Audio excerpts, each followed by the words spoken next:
Boa tarde, muitíssima boa tarde novamente a todos que estão nos acompanhando aqui no nosso Movimento Inova, que a gente preparou com tanto carinho para todos vocês. E a gente vai seguir, então, a nossa programação de encontros maravilhosos que estamos tendo, com um convidado super especial, o Emílio Munaro, que é vice-presidente de Desenvolvimento Global e Comunicação do Instituto Ayrton Senna.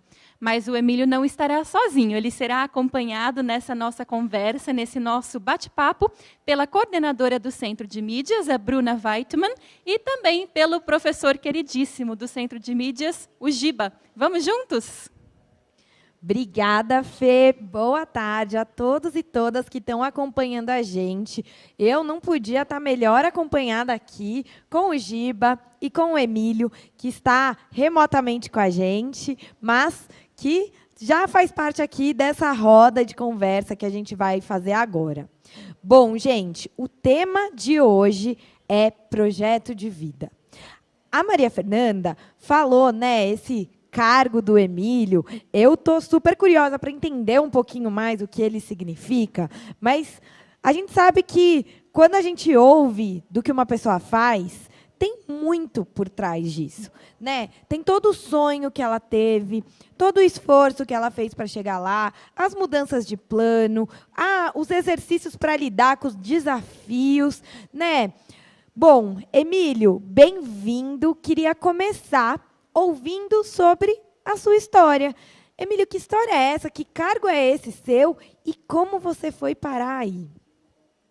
Com certeza, Bruna. Antes de mais nada, uma boa tarde a todos e a todas. É um prazer estar aqui conversando com vocês. Bruna, sinta-se abraçada. Professor Giba, um prazer recebê-lo aqui também. Eu adoraria ter estado aí com vocês presencialmente, mas eu tive aqui uma outra live logo em seguida dessa, terei outra em seguida, por isso que eu tive que permanecer aqui na minha residência. Mas deixa eu contar um pouco dessa história para vocês entenderem como é que eu vim parar no Instituto Ayrton Senna, por que eu decidi trabalhar com educação, né, e educação pública. Então, vamos lá. Bem, eu nasci numa família muito pobre, né? Os meus pais, eles são a primeira geração de italianos aqui no Brasil. Então, os meus avós, do lado do papai, eles são do norte da Itália, as famílias Munaro e Scavazza. A família da minha mãe é do centro-sul da Itália, as famílias Natali e Caruso. E aí os meus avós, eles se casaram lá na Itália e vieram aqui para o Brasil. E nisso nasceram meu pai e a minha mãe. Os meus pais se casaram e tiveram 3 filhos, eu sou o filho do meio, né? E eu só estudei em escolas públicas. Eu nunca estudei numa escola privada. O meu pai estudou até a 2ª série. A minha mãe estudou até a 4ª série. Eu tenho 2 formações, tenho um MBA internacional, feito na Universidade de Toronto, falo 5 diferentes idiomas, eu já estive em 111 países do mundo. E aí perguntamos, Emílio, como é que você conseguiu isso? Foi por causa da educação. Porque eu acreditei que a educação pudesse, de fato, transformar a minha vida. E foi o que aconteceu. Como eu disse a vocês, meus pais eram pobres e nós não tínhamos casa própria. Então, como a maioria, né, dos nossos alunos, alguns professores que também passam por situações assim, eu tive que, durante o momento que estávamos numa casa, vencia o aluguel, o aumento era muito grande, a gente não tinha como pagar. Então, o que a gente fazia? Mudava de casa. Muitas vezes a gente mudava não só de uma casa, né? A gente mudava de um bairro para o outro. E aí eu tive que mudar de escolas. Vocês sabem quantas escolas eu passei para estudar os 12 anos da minha educação básica? 9 diferentes escolas. Foram 9 diferentes escolas para 12 anos de aprendizagem. Então, esse negócio do bullying eu conheço muito bem, porque eu sofria isso em todas as escolas que eu passava. Porque eu chegava em cada uma delas, não conhecia meus amiguinhos, não é? E eu tinha que aprender, porque esse era um foco determinado na minha vida. Eu sabia que a aprendizagem, ela faria diferença na minha vida. E aí eu sentava ali na frente, eu, obviamente, tinha um relacionamento com os professores muito bom, e a partir daí eu fui construindo toda a minha trajetória de vida. Aos 17 anos, eu concluí o meu ensino médio, porque eu entrei um ano antes, né? Aos 5 anos de idade eu já estava alfabetizado. E aí eu fui para o ensino médio e fiz um vestibular para prestar tecnologia da informação. E eu entrei na Universidade Mackenzie, né? Em 7º lugar em tecnologia da informação, que naquela época, a gente está falando de algum tempinho já atrás, viu? Muitos de vocês aqui não tinham sequer nascido, mas isso foi em 1987, 88, lá, e a tecnologia era uma coisa que estava começando no Brasil e no mundo, né? Ela tinha iniciado em 1970, nos anos de 1980, então eu estou falando aí do final de 1980, ali nos anos de 1990. E aí eu entrei na faculdade. E aí sabe o que aconteceu? Pois é, o meu pai, né, ele era o único que trabalhava em casa, né? Então tinha minha mãe, meu pai, uma irmã 10 meses mais velha do que eu, somente 10 meses, e um irmão 10 anos mais novo, né, o caçulinha ali da turma. E aí, naquela época, né, os bancos, para você ir num caixa eletrônico, né, não tinha essa coisa de colocar o dedo, a digital, não era nada disso, não. Você colocava só lá, né, a agência, a conta, né, e a senha, e saiu o extrato. E um dia minha mãe foi fazer isso, e eu vi, né, prestei atenção lá. E eu precisava saber se meu pai tinha como me ajudar, porque eu tinha acabado de entrar na faculdade, e era o meu sonho de vida fazer a faculdade. Porque eu sabia que no momento que eu tivesse a minha formação, eu teria sim a condição de poder ter uma posição melhor e poder evoluir, tanto na minha vida quanto na minha própria carreira. E aí eu cheguei em casa com o extrato do meu pai na mão. Naquela época, nós tínhamos outra moeda no país, viu? Os alunos do 6º, do 7º, do 9º falaram, nossa, acho que ele é bem velhinho, não sou tão velhinho assim não. Mas é que o Brasil, em 1994, teve uma mudança de moeda, né? Nós temos o real hoje como a nossa moeda. Mas não foi sempre assim. Nós já tivemos uma outra moeda chamada cruzado, cruzeiro novo, era uma complicação. Somente há 26 anos que a gente tem a mesma moeda aqui no nosso país, né? Vocês já devem ter aprendido isso aí nas aulas de história e tudo mais. Enfim, aí eu cheguei em casa e falei para o meu pai, pai, eu passei na faculdade. Que bom, né? Falei, então, eu preciso que o senhor me empreste o dinheiro para que eu faça a minha matrícula.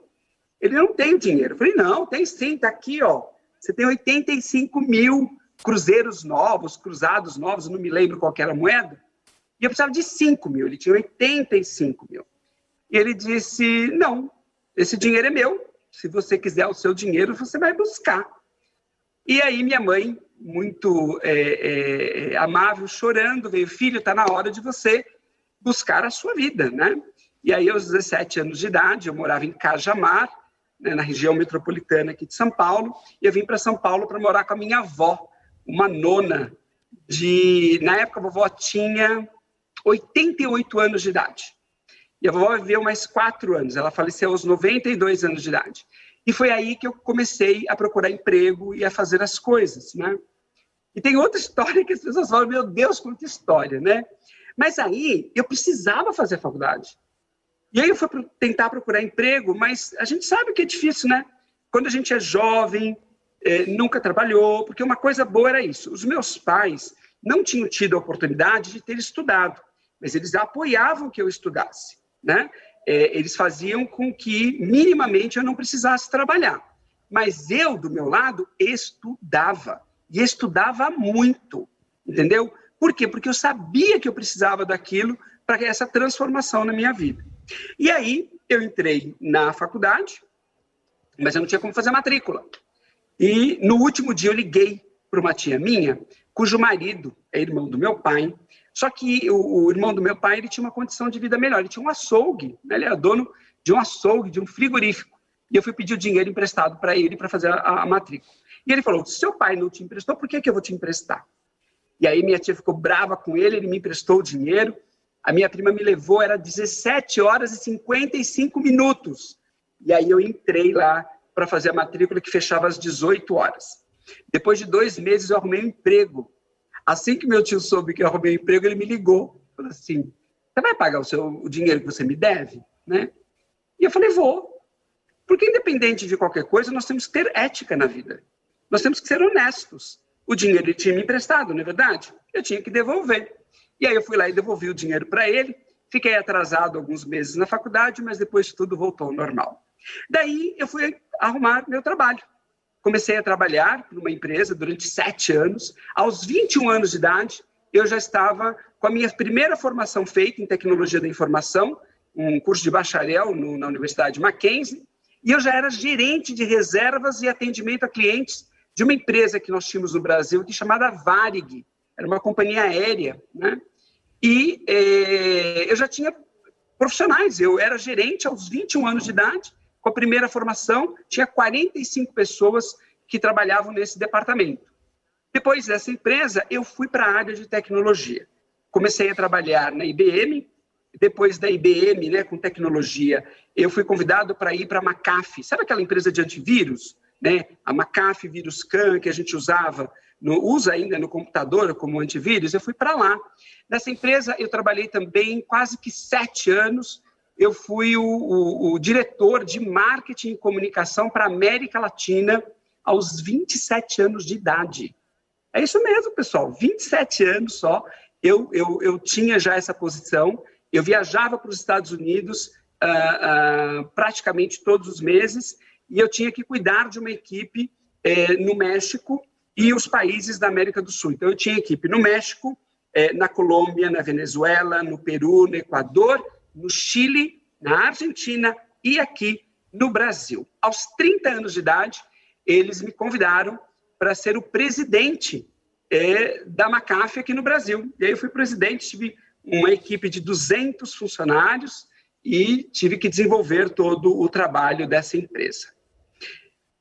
Eu fiquei nessa empresa e aos 35 anos eu recebi um outro convite para ir para a Microsoft.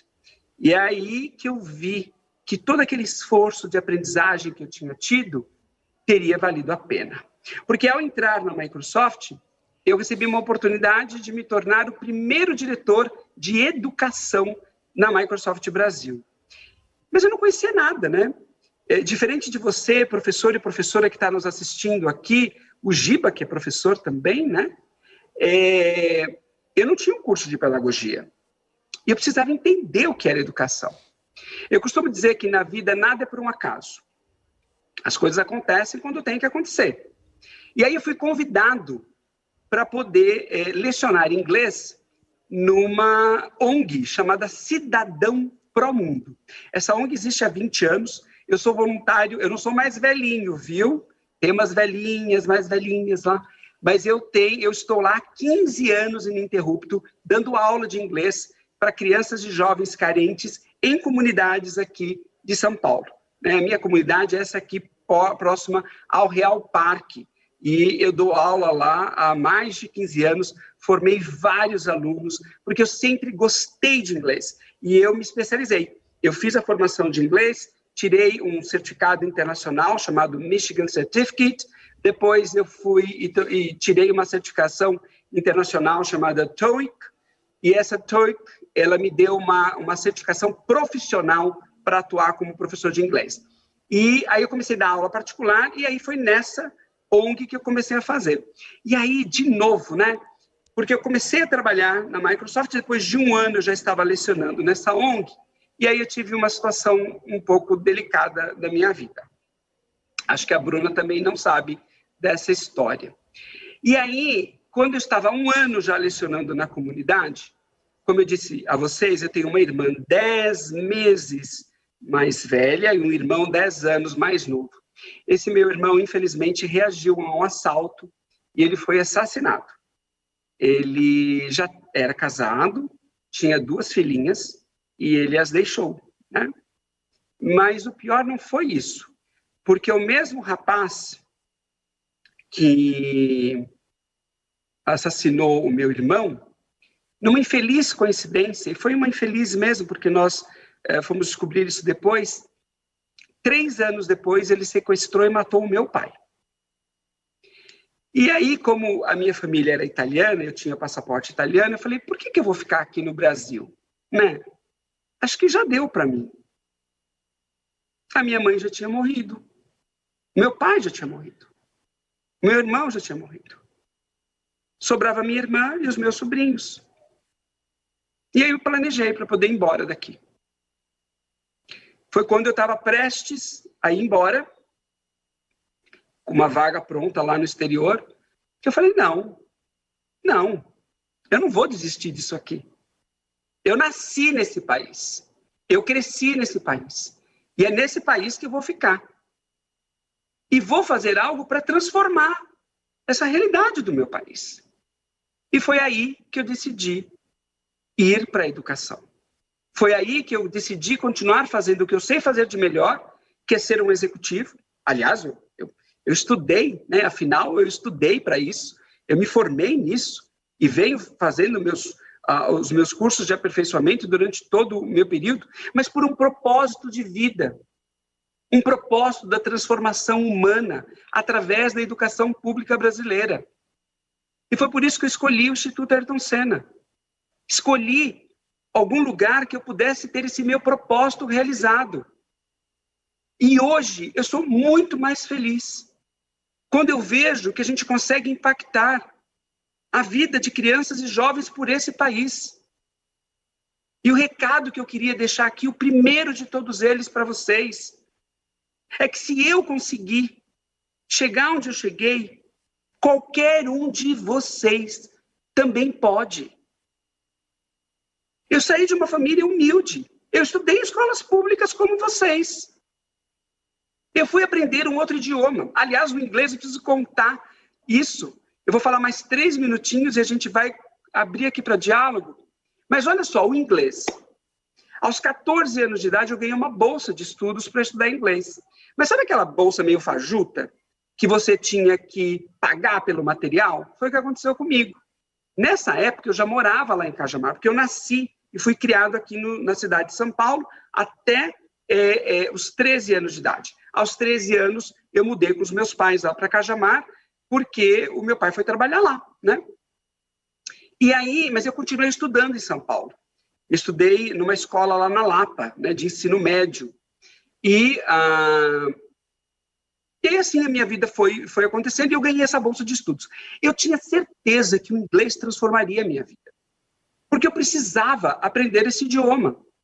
Foi fácil? Não foi. Quando eu comecei a aprender, era muito difícil. E eu achava que eu não iria conseguir. Aí, eu ganhei essa bolsa, só que a escola ficava em Santo Amaro. E eu morava em Cajamar. Não tinha carro e dependia de ônibus. O que eu fiz? Vou estudar. Durante 2 anos da minha vida, eu acordava às 4 horas da manhã, pegava o ônibus para chegar em Santo Amaro às 9 horas da manhã. O curso era aos sábados, das 9 às 10. Às 10 horas terminava. Imagine você estudando inglês uma vez por semana, 1 hora aos sábados. Era muito pouco. Mas eu fiquei durante 2 anos. Eu nunca faltei. Eu saía da escola às 10 horas da manhã e chegava na minha casa, lá em Cajamar, às 4 da tarde. Mas eu não me arrependo. Porque eu trouxe para isso toda a determinação que eu precisava ter para chegar onde eu precisava chegar. Quando eu vim para São Paulo, eu sabia que eu precisava aperfeiçoar o meu inglês. Aí eu fui na União Cultural Brasil-Estados Unidos. Bati lá na porta. Falei assim, eu quero falar com o diretor. Aí a moça falou assim, o que você quer com o diretor? Uma moça. Aí eu falei assim, a senhora é diretora? Ela falou assim, não. Eu falei, então não é com a senhora que eu vou falar. Fui mal educado, né? Mas não era. É porque naquele momento eu sabia o que eu precisava, né? E aí o diretor me recebeu e eu disse a ele, olha, eu preciso estudar inglês. E eu estudei durante um período, né? Esses últimos 3 anos, mas eu preciso que o senhor me dê uma oportunidade de estudar inglês aqui, mas eu não posso pagar. Eu falei, isso aqui não é uma associação filantrópica. Ou você paga ou você não vai estudar. Eu disse, então dizer uma coisa, eu preciso disso. Eu falei, então vamos fazer o seguinte, faz um exame, vamos fazer uma prova. Se você passar na prova, eu te dou 50% de desconto. Galera, eu falei, eu vou fazer, né? 50% de desconto para mim, nada. É a mesma coisa, porque eu não tenho dinheiro para pagar mesmo, né? E eu fiz a prova. Mas eu fiz com tanta confiança, com tanta determinação, acreditando tanto em mim, que eu fui tão bem que ele me deu. Ele me deu uma bolsa de estudos de 100%, mas para isso eu não podia faltar e eu tinha que tirar a média de 9. 9 era a nota mínima que eu tinha que tirar de média para estar lá. Ele disse, você vai ter a bolsa por 1 ano. Eu consegui a bolsa por 3 anos consecutivos. E foi lá que eu prestei a minha certificação de Michigan Certificate. E, portanto, aos 21 anos de idade, eu já estava com a minha formação na universidade, já falava inglês fluentemente, com uma certificação internacional e trabalhando para uma empresa como uma posição de liderança. Para finalizar, pessoal, eu não sou diferente de ninguém, de nenhum de vocês. Eu só estabeleci para mim um projeto de vida.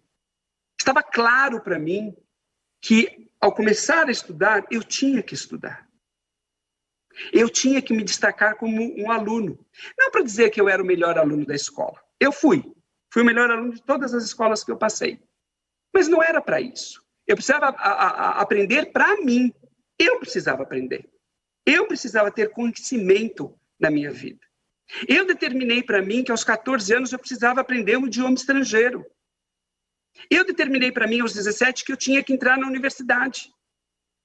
Eu determinei para mim que eu tinha que aprender um segundo e um terceiro idioma. Eu determinei para mim que eu precisava fazer um MBA numa universidade no exterior. Eu determinei para mim que eu queria trabalhar para empresas multinacionais americanas. E eu determinei para mim que eu queria conhecer o mundo.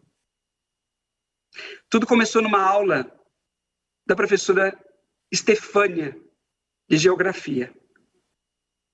Na 7ª série, ela falou que nós vamos estudar todos os países e capitais do mundo. Eu falei, meu Deus, por que eu tenho que estudar isso?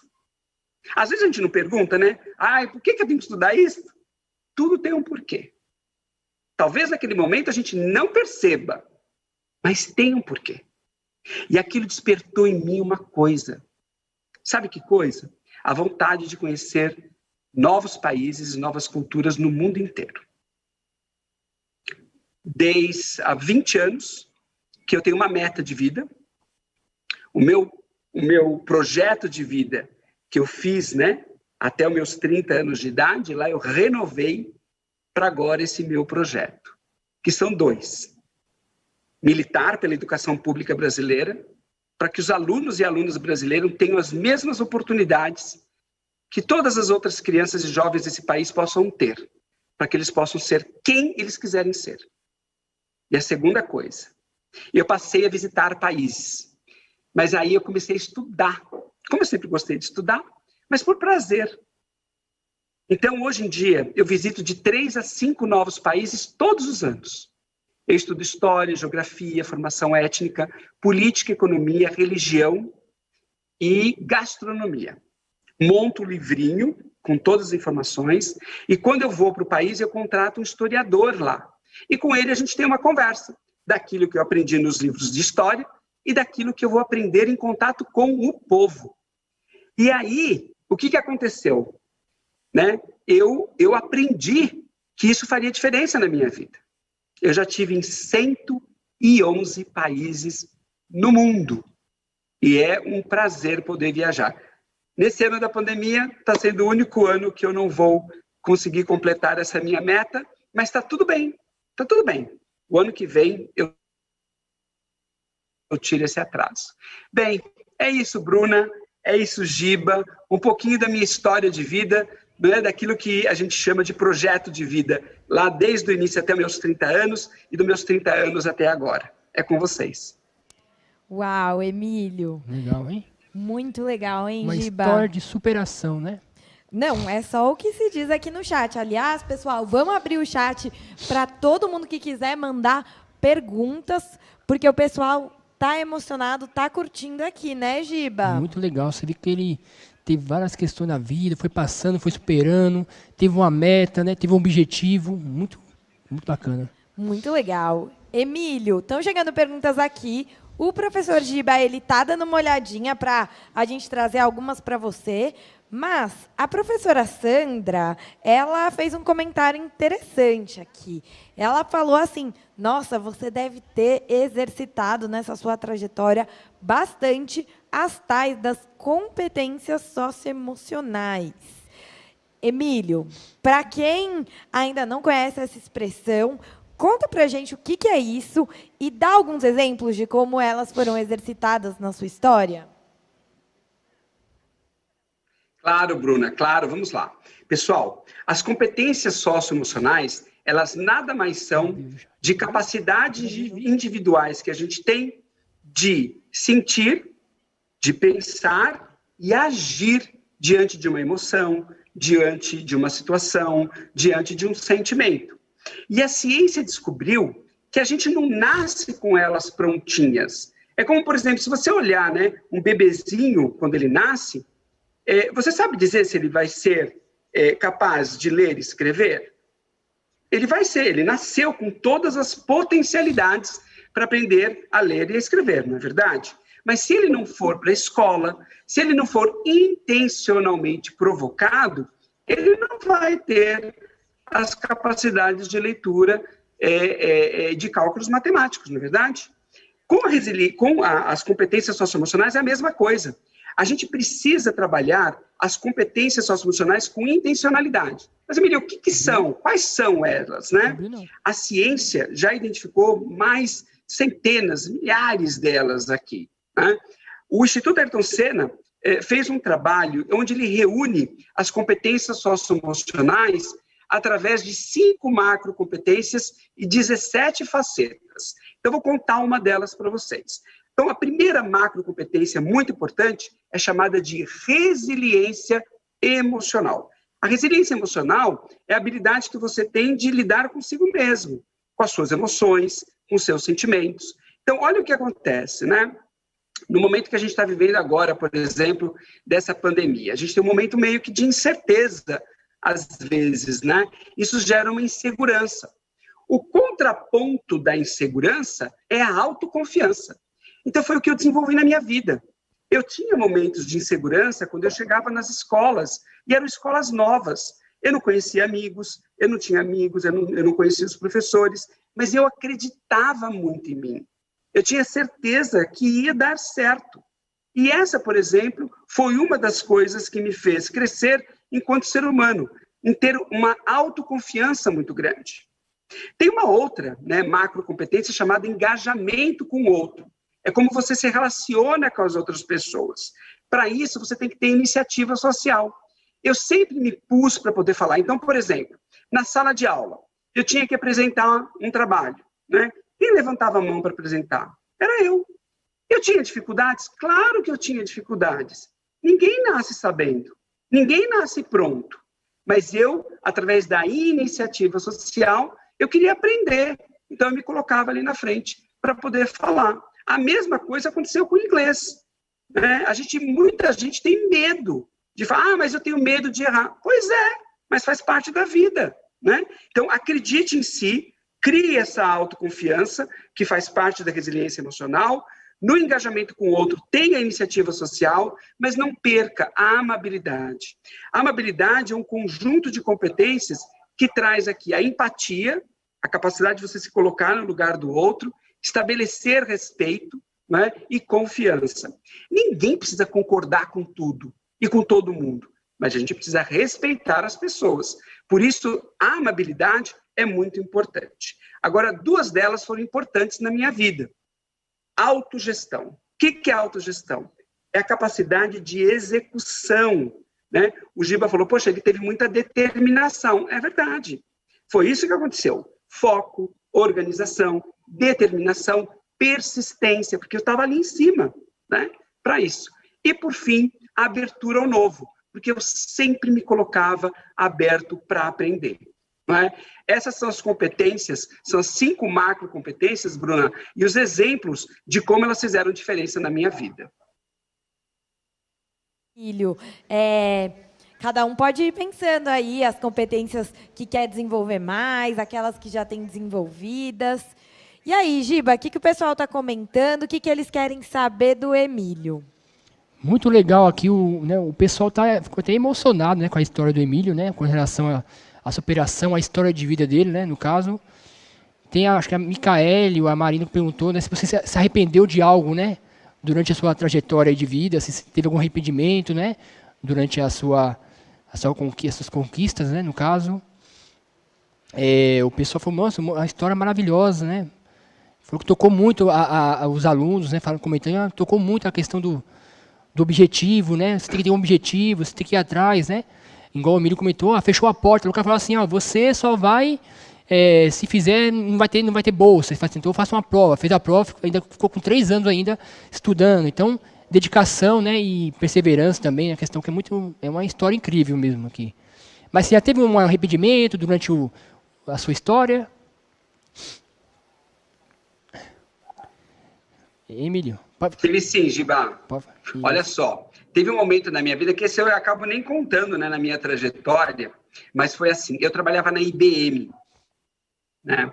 E aí, como parte das competências socioemocionais, a gente tem, na resiliência emocional, você trabalha, então, o contraponto da insegurança é a autoconfiança, a gente já falou sobre isso aqui, né? Mas tem uma outra lá, que chama-se tolerância à frustração. O que é frustração? É quando acontece alguma coisa que você não quer que aconteça. Então, eu estava no meu 3º ano na IBM, e aí eu tinha um chefe que não era uma pessoa muito agradável, não. E ele zombava de mim, tirava sarro de algumas coisas, né? E era o jeito dele de ser. Ok, mas ele tinha que me respeitar. Isso não aconteceu, né? E aí eu falei, sabe de uma coisa? Não é isso que eu quero, né? Mas eu poderia ter feito de forma diferente. Eu poderia ter conversado com a área de recursos humanos, pedir um apoio para ser transferido de área. Poderia ter tido uma oportunidade para pedir uma transferência, por exemplo, para uma outra empresa do grupo. Eu poderia ter tido a oportunidade de sair do país, enfim, né? Mas não, o que eu fiz? Eu recebi um convite para trabalhar numa outra empresa. E aí eu fui, né, lá para fazer a entrevista, e foi assim, o conto do vigário, porque eu fui realmente, ele foi falando que eu deveria ir para lá e tudo mais, e aí, numa hora para outra, eu acabei deixando a IBM, uma empresa muito conhecida, extremamente organizada, tal, para uma empresa que estava começando aqui no Brasil. Era uma empresa também multinacional americana, mas eles estavam começando. Mas o problema não era esse, era que o gestor dessa empresa, ele passava muita insegurança, porque ele tomava decisões de forma inconstante. E eu acabei ficando 9 meses nessa empresa e eu fui demitido dela, né? Fui demitido. E ele quis aplicar em mim, inclusive, uma demissão por justa causa, que não tinha nada a ver, mas esse foi um fato que depois da minha vida, eu pensei e refleti a ponto de me arrepender. Puxa vida, eu deveria ter sido mais resiliente. Eu deveria ter trabalhado a minha tolerância à frustração. Mas você não gostava daquilo? Sim, mas tenta entender. Coloque na balança as coisas antes de tomar a decisão. E foi o que eu fiz, né? Fiz? Não, claro que não fiz. Eu não coloquei as coisas na balança. Eu achava que indo para uma outra empresa, eu ia deixar a IBM mesmo, né? E fiz questão de pedir demissão. Não, estou saindo daqui, né? Foi um sinal de maturidade para mim e que eu fui aprender, obviamente, logo depois. Porque aí teve uma situação difícil, Diva, porque eu tinha comprado um apartamento nessa época, tinha comprado um carro novo para mim e tinha gastado minhas economias. E aí, quando eu fui demitido, não tinha o que receber, eu tive que contar ali meu dinheirinho, né? E aí isso foi um exemplo para que eu nunca mais deixasse de ter uma reserva, né? De dinheiro e tal. Enfim, foi um episódio que aconteceu na minha vida, da qual eu me arrependi, mas que eu prefiro dizer que a gente aprende com esses episódios para depois levar isso para a vida. Se eu tivesse sido um pouco mais resiliente, isso não teria acontecido. É isso aí, pessoal. Legal, hein? Muito bacana. Legal. Emílio, o pessoal aqui está comentando, cheio de perguntas. A gente tem só mais 5 minutinhos com o Emílio, passou voando. Mas a Micaele, que o Giba falou, ela é do 6º ano e ela perguntou, quando você era criança, você já sabia que você queria trabalhar com isso? Boa pergunta, viu, Micaele? Não sabia, não. O meu desejo de vida era ser médico. Eu dizia desde os 5 anos de idade que eu queria fazer medicina, né? Mas eu tive que tomar uma decisão, Micaele, porque no final das contas, eu precisava de algo que me desse um retorno financeiro para eu me manter, porque aos 17 anos de idade eu tinha saído de casa para morar com a minha avó e eu tinha que ajudá-la também, né? Então era a forma que eu tinha de ir para uma área nova, que era a tecnologia da informação, e que pudesse me dar um retorno financeiro no curto prazo. Sempre amei medicina, né? Continuo assim, muito curioso, eu leio muito a respeito, mas eu não segui a carreira. Emílio, a gente tem uma última pergunta para você, né? Acho que o Giba vai trazer aí do chat. E aí eu já vou pedir para você fazer suas considerações finais, porque a gente está se encaminhando para terminar, infelizmente, porque o papo está uma delícia, né, Giba? Isso. A Evelyn está perguntando, né, como que lidar com o emocional, né, com a questão das emoções, né, com a questão de, por exemplo, você tem barreiras a serem, né, serem passadas e serem, né, o objetivo a ser cumprido. Como a gente lida com o emocional, né? As crianças, né, os adolescentes, tem essa questão emocional envolvido também, né? Você fala não para a criança, para o adolescente, como ele vai lidar com esse não? Como eu faço assim, não, esse não é para mim um novo avanço, né? E como que você lidou com isso, né, com esse emocional aí? Perfeito. Perfeito, Giba. Olha só. Lidar com as nossas emoções é uma das coisas mais complicadas que a gente tem. Porque a gente elas acontecem, elas aflorescem, às vezes sem muito controle. Por isso que aquele ditado de contar até 10, conte até 10, né? Ou respire fundo, né? Isso vai te ajudar. E é verdade, quando você respira, você introduz mais oxigênio no seu pulmão, você leva oxigênio para o seu cérebro e o cérebro começa a trabalhar de uma forma melhor. Ele se acalma e, a partir daí, você consegue analisar. Uma dica que eu queria dar para o pessoal, que eu fazia muitas vezes na minha vida. Muito raramente, eu tomava uma decisão no supetão, no impulso. Eu sempre pegava aquilo que eu tinha que decidir, levava para casa, estudava os prós e os contras, né, dormia uma noite para ver se aquilo não era um impulso, e a partir daí eu tomava realmente a minha decisão. Então, uma dica para vocês, pega uma folha de papel, né, divide aí em 3 colunas, coloca o que é que está te incomodando. Segundo, o que você poderia fazer para que aquilo não te incomodasse? Porque algumas coisas estão nas nossas mãos, outras não, né? E a partir daí, desenhe um plano de ação de como você pode lidar com as suas próprias emoções. E é um exercício. Da mesma forma que a gente vai na academia para reforçar os músculos, né, do bíceps, do tríceps, você trabalhar com as suas emoções é um exercício que você vai fazendo, né? Então, isso é importante para a gente, tá?